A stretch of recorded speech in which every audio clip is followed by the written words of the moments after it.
"Just for you," said the giant bride. But the lonely cowboy froze. At what's underneath, the stagecoach arrived on Thursday, 3 days late due to spring floods that had washed out sections of the mountain road. Thomas Whitmore stood outside the Salvation Point depot, his hat clutched so tightly in his trembling hands that the brim had begun to warp. Around him, the usual crowd of townspeople gathered ostensibly for their own business, but clearly waiting to witness the spectacle of Thomas's mail-order bride arrival. He could feel their amusement like heat radiating from a stove. Thomas was 28 years old, stood 5'6" in his boots, and possessed the kind of slender build that made people use words like delicate and fragile. His homestead, inherited from a bachelor uncle who'd taken pity on his sickly nephew, was 30 acres of stubborn land that fought him at every turn. He'd placed the advertisement 4 months ago in a moment of desperate loneliness, never truly believing anyone would respond. When the letter arrived, brief, almost curt, "I will come. I work hard. I ask only for honesty." Angel! Thomas had wept with relief and terror in equal measure. The stagecoach door opened, and the driver stepped down, his face unreadable. "Ma'am," he said, offering his hand to the interior, "we've arrived." What emerged made the gathered crowd fall silent. A hand appeared first, larger than any woman's hand Thomas had ever seen, gripping the doorframe with obvious strength. Then a boot, sturdy and masculine, planted itself in the dirt. Finally, the figure unfolded from the coach's cramped interior, rising to full height in the afternoon sun. Angel stood nearly 6'8", with shoulders that strained against the fabric of the most incongruous garment Thomas had ever witnessed. A wedding dress. The gown had once been white, but had faded to an uncertain ivory, its lace yellowed and torn in places, carefully mended with thread that didn't quite match. The bodice, designed for a more conventional frame, pulled tight across a broad, muscular chest. The skirt, shortened to accommodate extraordinary height, revealed those heavy boots and calves thick with muscle. But it was Angel's face that held Thomas's attention. Strong-jawed and angular, framed by long dark hair that hung in a thick braid, with eyes that had learned to expect cruelty and thus met the world with defensive hardness. Behind Thomas, someone laughed. The sound broke like glass in the silence. Angel's eyes swept the crowd, cataloging every stare, every whisper, every poorly concealed smirk. When they found Thomas, identified by his obvious nervousness and the small bouquet of wildflowers he'd picked that morning, something flickered across those hard features. Recognition, perhaps, or resignation. "You're Thomas Whitmore?" Angel's voice carried a surprising depth, rougher than any woman's, but not quite matching the masculine frame. "I am. And you're Angel." Thomas's voice came out as barely more than a whisper. "That's what I go by."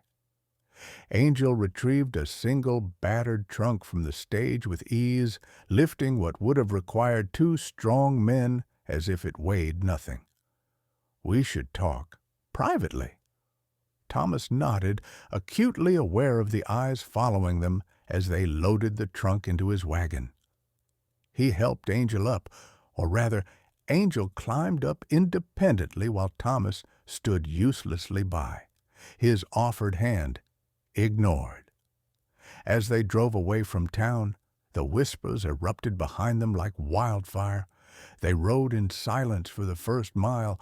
Thomas tried 3 times to speak and failed each time, his throat closing around words that suddenly seemed inadequate. Angel stared straight ahead, hands folded in lap, the wedding dress bunched awkwardly around powerful thighs. Finally, as the town disappeared behind a ridge, Angel spoke. You didn't know what you were getting. It wasn't a question, but Thomas answered anyway. The agency said you were a woman seeking marriage. That's all. And now that you've seen me? Thomas considered his response carefully. You're not what I expected. But then, nothing in my life ever has been what I expected. Angel turned to look at him fully for the first time. You're planning how to send me back. That's fine. I'm used to it. Just say so now and save us both the trouble of pretending. I'm not planning that at all. Thomas, Mr. Whitmore, if we're being formal. But I'd prefer Thomas. He guided the wagon around a pothole. I'm planning to make coffee when we get home. Strong coffee because it's been a long day.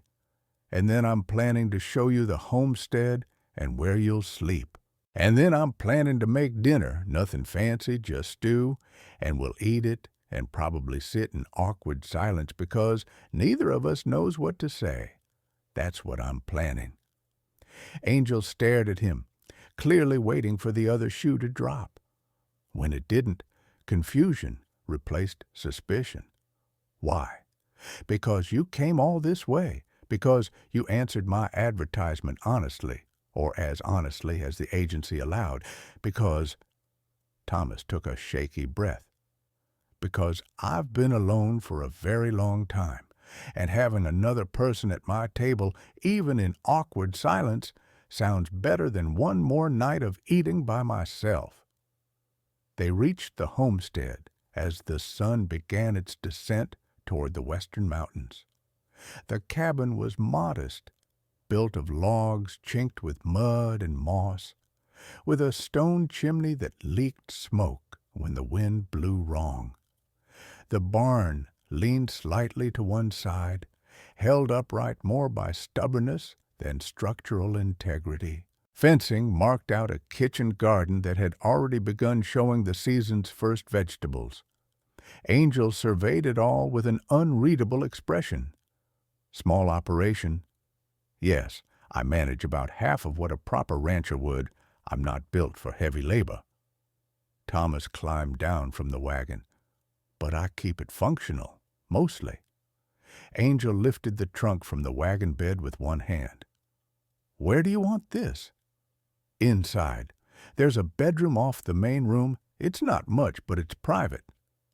The cabin's interior was clean, but sparse. A table with 2 chairs, a pot-belly stove, shelves holding supplies, and a doorway leading to a small bedroom containing a narrow bed and a dresser. Angel had to duck to pass through the doorframe. I'll sleep out here, Thomas said, gesturing to the main room. The bedroom's yours. I've got a bedroll that'll work fine by the stove. That's your bed, your room, and now it's yours. We can figure out permanent arrangements later, but for tonight, you take the bed. You've had a long journey. Angel set the trunk down carefully, then turned to face Thomas. In the cabin's confines, the size difference between them became even more apparent. Angel towered over Thomas, could have broken him with casual ease, and they both knew it. Why are you being kind? Angel's voice carried genuine confusion. You must see what I am. What's wrong with me? I see someone who's tired and probably hungry. That's all I need to see right now. Thomas made coffee as promised, strong and bitter. They drank it in that predicted awkward silence, stealing glances at each other when they thought the other wasn't looking. Thomas noticed details. The careful way Angel held the delicate cup, as if afraid of crushing it, the way those powerful hands bore scars from hard labor, the way Angel sat with shoulders hunched, trying to occupy less space than the body demanded. Dinner was stew, as promised. Thomas had made enough for 3 people, uncertain of Angel's appetite. Angel ate with the efficiency of someone who'd learned not to waste food, finishing 2 full bowls.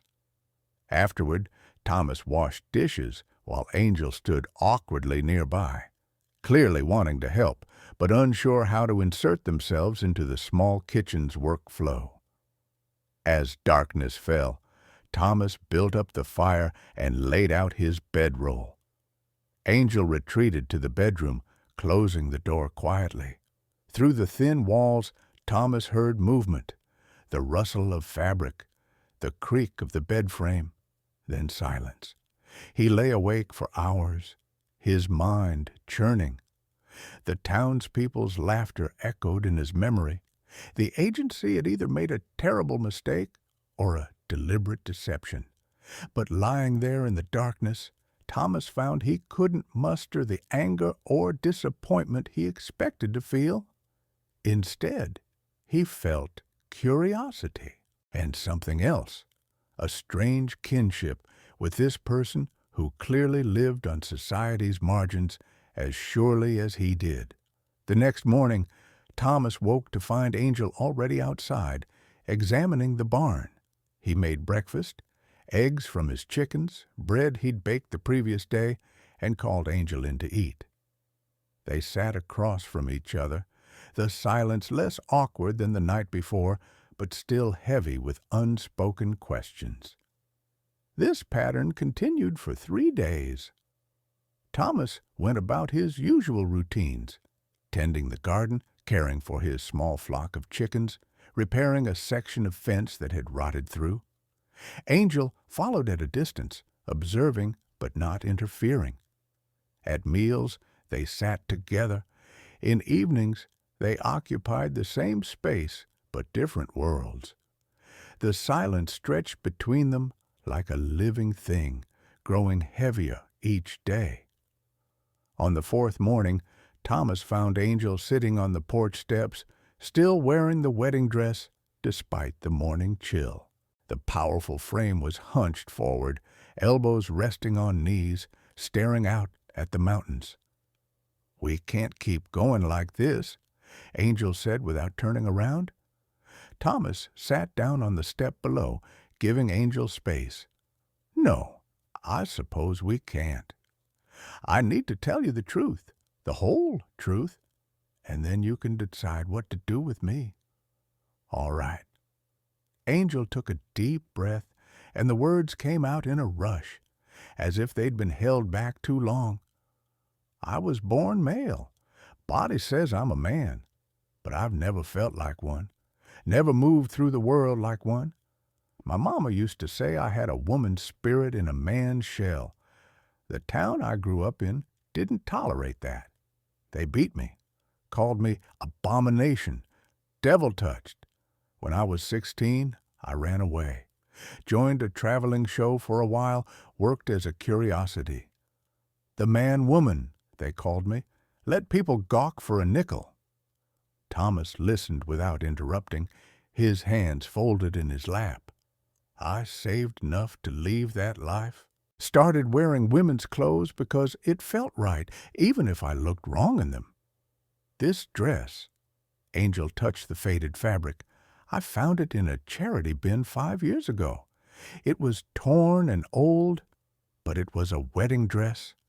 I'd always dreamed of wearing one, of being a bride, of someone wanting to marry me. Stupid dream for someone like me." "Why do you say that?" "Because look at me, Thomas. I'm not a woman, not really, but I'm not a man either. I'm something in between, something wrong. The marriage agency must have made a mistake in their paperwork, or maybe I wasn't clear enough, or maybe they didn't care as long as they got their fee. But here I am, your mail-order bride who isn't a bride at all, just a freak in a dress." The self-loathing in Angel's voice made Thomas's chest ache. He stood up slowly, moving to sit beside Angel on the step. Even seated, Angel was taller. "I'm going to tell you something now," Thomas said quietly, "and I need you to really hear it." Angel turned to look at him, eyes wary. "I've spent my entire life being told I'm not enough. Not man enough, not strong enough, not brave enough, not worthy of respect or love or basic human kindness. My own father told me I was a disappointment before he died. My former fiancée left me for a rancher twice my size, said she needed a real man. The town treats me like I'm made of glass, like I might shatter if they're not careful, or like I'm a joke. The weak little Whitmore boy playing at being a rancher. Thomas picked at a splinter on the porch step. So, when you tell me you're wrong, that you're a freak, that you're not what you're supposed to be, I understand that. Better than you might think. And I'm tired, Angel. I'm so tired of the world's cruel judgments about who's acceptable and who's not, about who deserves kindness and who doesn't. What are you saying? I'm saying I don't care what the agency thought they were sending me. I don't care what the townspeople think. I don't even care whether you're a man or a woman or something else entirely. Thomas finally met Angel's eyes. I care that you answered my advertisement. I care that you traveled hundreds of miles to a place you'd never been to meet a stranger because you wanted a home. That takes courage, real courage, the kind I've never had. Angel's eyes glistened with unshed tears. You're not sending me back? No, not unless you want to go. But I'm hoping you'll stay as my, well, we'll figure out what to call it. Partner, companion, whatever you're comfortable with. We can make it legal or not, whatever you prefer. But I'd like you to stay. Why? You barely know me. Because in 3 days you haven't once made me feel small. You haven't mocked my weakness or questioned my competence. You've just existed alongside me. That's more respect than most people have shown me in my entire life. Thomas managed a small smile, and because that dress, ridiculous as the town might think it is, represents something beautiful, hope, defiance, the refusal to let the world tell you who you have to be, I admire that. Angel wiped roughly at their eyes. You're an odd man, Thomas Whitmore. I've been told that, usually not kindly. I mean it kindly. They sat together as the sun climbed higher, burning off the morning mist. Something had shifted between them, some wall coming down. When they went back inside, Angel helped with breakfast preparation, moving around the small kitchen with surprising grace. They worked in companionable silence, passing utensils and ingredients without needing words. Over the following weeks, they developed a rhythm. Angel's strength transformed the homestead. Fencing that Thomas had struggled with for months was repaired in days. The barn's lean was corrected. Heavy stones that needed moving for a new garden bed were relocated with ease. But Angel also showed unexpected gentleness, carefully tending the chickens, nurturing the vegetable seedlings, handling everything breakable with exquisite care. Thomas managed the household and the detailed work, cooking, mending, keeping accounts, planting crops. He taught Angel to read better. Angel's literacy was basic at best, sitting together at the table by lamplight, working through simple texts. In return, Angel taught Thomas practical skills, how to lift heavy objects using leverage instead of strength, how to read weather patterns, how to defend himself if necessary. They still slept separately, Thomas in his bedroll by the stove, Angel in the bedroom. But the distance between them was shrinking. Sometimes Thomas would wake to find Angel already up, coffee made, a blanket laid over Thomas that hadn't been there when he fell asleep. Sometimes Angel would emerge from the bedroom to find Thomas had left fresh water and clean towels, small kindnesses that required no acknowledgement. 6 weeks into their arrangement, a rider arrived at the homestead. Thomas answered the door to find a well-dressed man with cold eyes and a practiced smile. "Good morning. I'm James Crow from the Frontier Marriage Bureau. I'm here to collect my property." Thomas's stomach dropped. "I don't understand." "The bride we sent you. Angel, I believe the creature calls itself." Crow dismounted, brushing dust from his coat. "There's been a terrible mistake. That individual should never have been processed through our system. We're here to correct the error and refund your payment." "There's no error to correct. Angel is staying." Crow's smile hardened. "Mr. Whitmore, I don't think you understand. That thing is defective merchandise. You're entitled to a proper bride, a real woman. We have several suitable candidates who— Angel is a real person, not merchandise, and they're staying here by choice. My choice and theirs. Sir, you can't seriously intend to keep it. What would people say? What would— Get off my property." Thomas had never spoken with such force in his life. His voice shook, his hands trembled, but the words came out clearly. Crow blinked in surprise. "Now see here. I said get off my property. Angel is my partner. This is their home. You have no business here." From inside the cabin, Angel appeared in the doorway, still wearing the wedding dress. They'd been working in the garden, and dirt smudged the faded fabric. Angel's eyes widened, seeing Crow. "You," Angel breathed. "You're from the agency. I've come to collect you. This arrangement is terminated." Angel's face went pale, but before they could respond, Thomas stepped between them and Crow. "You're not taking anyone anywhere.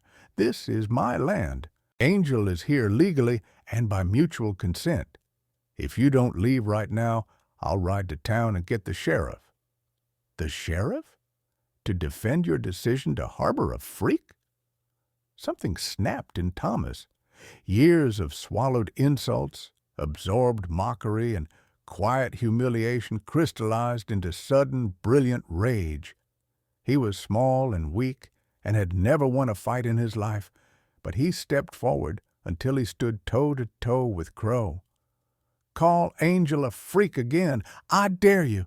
See what this weak little man does." Crow actually stepped back, startled by the transformation. Thomas's whole body shook, but his eyes held a dangerous light. "We're done here," Thomas said quietly. "Leave, don't come back, and tell your agency that if they send anyone else to harass us, I'll make sure every newspaper in the territory knows how they treat people."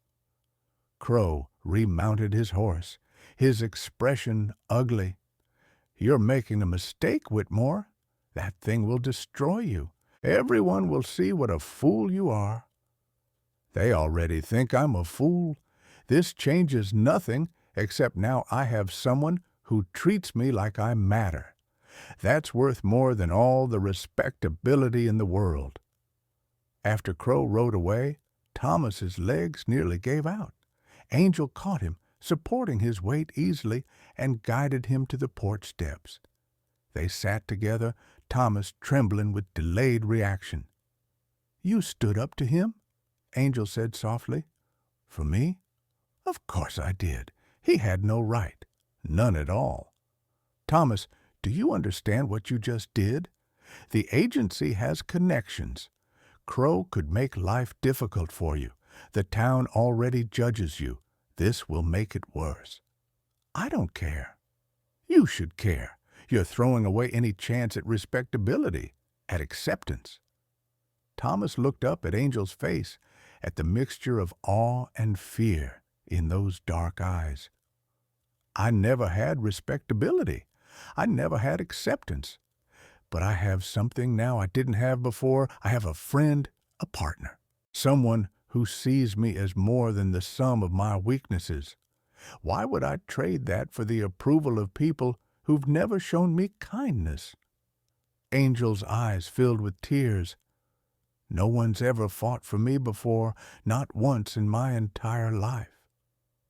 Then it's about time someone did. They sat together until Thomas's shaking subsided, until the sun climbed to noon, until the world seemed a little less hostile than it had that morning. Peace lasted 3 weeks. Then Silas came. He arrived on a Tuesday, driving a garishly painted wagon with Silas's spectacular show emblazoned on its side. Thomas was in town getting supplies when the wagon rolled up to the homestead.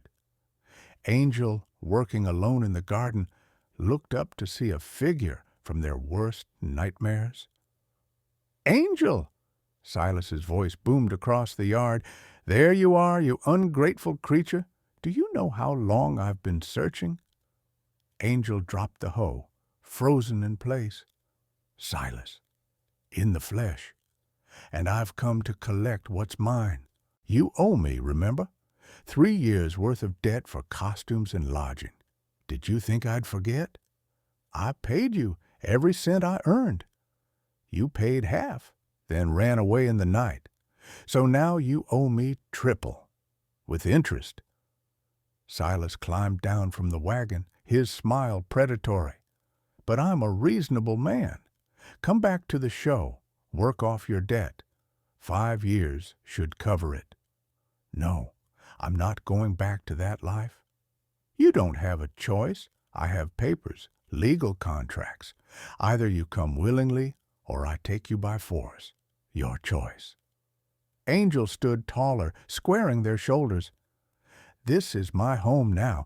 I have someone here who cares about me. I'm not leaving." "Oh, you mean the little weakling who thinks he's rescued you?" Silas laughed. "The whole town's talking about it. The freak and the failure playing house. It's pathetic. But it doesn't matter. You're coming with me." Silas signaled, and 2 large men emerged from the wagon. Carnival workers, muscle-bound and mean. They advanced on Angel, who backed toward the cabin. "Don't make this difficult," Silas warned. "I'd hate to damage my star attraction." Angel's back hit the cabin wall. The men were almost upon them when a voice rang out across the yard. "Stop right there." Everyone turned. Thomas stood at the property line, his wagon forgotten behind him. He held a rifle, old, probably not even loaded, but pointed steadily at Silas. "Thomas, no," Angel called. "He'll hurt you." "Let him try." Thomas advanced slowly, the rifle never wavering despite his obvious terror. "You need to leave, all of you, right now." Silas assessed Thomas with contempt. "Or what? You'll shoot me? You're shaking so hard you'd miss from 5 feet away." "Maybe, but at this range, even I can't miss entirely. And I'm willing to find out if you are." The 2 workers looked at Silas uncertainly. He'd promised them easy work, not getting shot. Silas's face reddened. "You're interfering with a legal matter. I have contracts. I don't care about your contracts. This is my land. Angel is under my protection. You're trespassing. Leave now, or I start shooting, and we sort out the legalities later." "You wouldn't dare." Thomas pulled back the hammer with a click that sounded impossibly loud in the sudden silence. "I've spent my entire life being afraid of conflict, of violence, of standing up for myself. But I'm not afraid anymore. Or rather, I'm still afraid, but I'm more afraid of losing Angel than I am of you. So I'm going to count to 10. If you're still here when I reach 10, I shoot. You're bluffing. 1, 2, 3. The workers started backing toward the wagon. Silas held his ground, but his confidence was cracking. 4, 5, 6. You're making a terrible mistake, Whitmore. 7, 8. Silas finally broke, scrambling back to the wagon. His workers were already climbing aboard, As they pulled away, Silas shouted back, "This isn't over! I'll get the law! I'll—" His threats faded with distance. Thomas held the rifle steady until the wagon disappeared over the ridge, then his legs buckled. He sat down hard in the dirt, the rifle clattering beside him. Angel ran to him, dropping to their knees. "Are you insane? He could have killed you." "Probably, but he was going to take you. I couldn't let that happen." "Thomas, you were terrified. I could see you shaking from across the yard." I am, but you were worth being terrified for." Thomas looked up at Angel's face. "You're worth everything. You're the best thing that's ever happened to me. I'm not losing you to some carnival bully with fake papers and empty threats." Angel pulled Thomas into an embrace, this giant figure cradling the small man like something precious and breakable. "You're the bravest person I've ever known." "I'm not brave. I'm just finally fighting for something that matters." They stayed like that until Thomas's heartbeat slowed to normal, until the adrenaline faded, until the world settled back into its usual shape. When they finally stood and walked back to the cabin together, something fundamental had changed between them. That evening, as they sat by the fire, Angel spoke. "I need to show you something. I've been hiding it because I was afraid. But you've been honest with me. You deserve the same." Angel stood and with trembling hands began to unlace the wedding dress. Thomas started to look away, but Angel stopped him. "Please, I need you to see, all of me, the truth underneath." The dress fell away, revealing what Angel had kept hidden beneath. A body that defied simple categorization. Masculine in some ways, feminine in others, bearing scars both surgical and accidental. A body that had been modified, adjusted, made to better match an internal truth that society couldn't accommodate. "This is what I am," Angel said quietly. "Not man, not woman, something else. Something I've created from what I was born with and what I needed to become. This is what's underneath the dress. The truth I've hidden because people call it monstrous." Thomas looked at Angel, truly looked, and saw not a monster, but a person who'd had the courage to shape their own existence against impossible odds. Scars that told stories of pain and survival, a body that represented defiance and hope in equal measure. "Thank you," Thomas said softly, "for trusting me with this, for letting me see you." "You're not disgusted?" "No, I'm in awe. You did this. You made yourself into who you needed to be, despite everyone telling you it was wrong. That's the bravest thing I've ever heard of." Angel's eyes filled with tears. "I've never shown anyone before, not like this. Not without being paid to display myself like a curiosity." Thomas stood and crossed to where Angel stood, looking up at this person who'd become the center of his world. "You're not a curiosity. You're beautiful, in the truest sense of the word. Not because of how you look, but because of who you are, what you've survived, the strength it took to become yourself." "Thomas, I need to ask you something, and I need you to be honest. Always. What do you want from me? From this arrangement? Because I need to know if this is just kindness or if it's—" Angel trailed off, unable to finish. "Or if it's love," Thomas supplied. "Because it is. I love you, Angel. I don't know when it happened exactly. Maybe when you first stepped off that stage and everyone laughed, but you held your head high. Maybe when I saw you working in the garden, treating my vegetables with the same care most people reserve for gold. Maybe when you fell asleep reading and I watched you peaceful for the first time since you arrived. But somewhere along the way, I fell in love with you. Angel's breath caught. How? How can you love someone like me? How can I not? You're strong where I'm weak. You're brave where I'm afraid. You make me want to be better, braver. You make me believe I'm worth something. And more than any of that, you see me. Really see me. Not the weakness or the failure, but the person underneath. You do that for me every day. How could I not love you for it? Angels sank to their knees, bringing themselves to Thomas's eye level. I love you too. I've been afraid to say it, afraid you'd realize what a mistake you'd made. But I love you, Thomas Whitmore. You're the first person who ever made me feel human, worthy, wanted.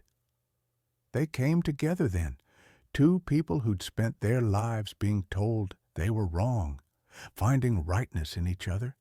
The kiss was awkward at first. Neither had much experience, but it warmed quickly into something genuine and sweet. When they parted, Angel smiled through tears. What do we do now? Now we build a life together, however we want it to look. Let the world think what it wants. We know the truth. And if Silas comes back, or Crow, or the town decides we're too strange to tolerate, then we face it together, the way we faced everything else. Angel pulled Thomas close again, enveloping him in arms that had learned to be gentle despite their strength. I never thought I'd have this, a home, a partner, love. Neither did I. But here we are. They stayed like that until the fire burned low, two outcasts who'd found in each other not just acceptance, but belonging. Outside, the world continued its judgments and cruelties, but inside the small cabin, love flourished in its own strange, beautiful way. The next morning, Angel came to breakfast wearing regular work clothes instead of the wedding dress. Thomas looked up in surprise. You're not wearing the dress. I was thinking, Angel said carefully, maybe I save it for special occasions, or for when we make this official. Really official, if that's something you'd want. You mean marriage? Legal marriage? I know it's complicated. The law might not recognize it. People will definitely object. But if you're willing, I'd like to try. To be your spouse. Truly. Thomas set down his coffee cup, his hand shaking slightly. Angel, I would be honored, proud, grateful beyond words. Yes, absolutely yes. They married quietly 2 months later, with only a handful of witnesses. The old widow, who'd been kind to Thomas over the years, a traveling preacher who cared more about love than convention, and Mary Kimball, a young woman who'd faced her own social ostracism and recognized kindred spirits. Angel wore the wedding dress, properly mended and cleaned. Thomas wore his best suit. The ceremony was brief and simple, but when the preacher pronounced them married and they kissed, it felt more real than anything either had experienced before. The town talked, of course. Scandalized whispers followed them whenever they appeared in public. Some merchants refused their business. Children sometimes threw stones when their parents weren't watching. But Thomas and Angel had each other, and that proved stronger than any opposition. Their homestead prospered. Angel's strength combined with Thomas's careful management created one of the most productive small farms in the region. They took in strays, human and animal alike. The pregnant girl thrown out by her family. The old man too frail to work, but with nowhere else to go. The injured horse everyone else said should be shot. They built a haven for the broken and the discarded. Years passed. The initial scandalized attention faded to grudging acceptance. People still whispered, but they also came to Thomas and Angel when they needed help. Heavy lifting, medical knowledge, a safe place for those who didn't fit anywhere else. On their 5th anniversary, they sat on their porch watching the sunset paint the mountains purple and gold. Angel still wore the wedding dress sometimes, though it had been joined by an entire wardrobe that reflected the complex person Angel had always been. "Do you ever regret it?" Angel asked. "Choosing me? Choosing this life?" Thomas took Angel's hand, their fingers intertwining in a gesture that had become as natural as breathing. "Not once, not even on the hardest days.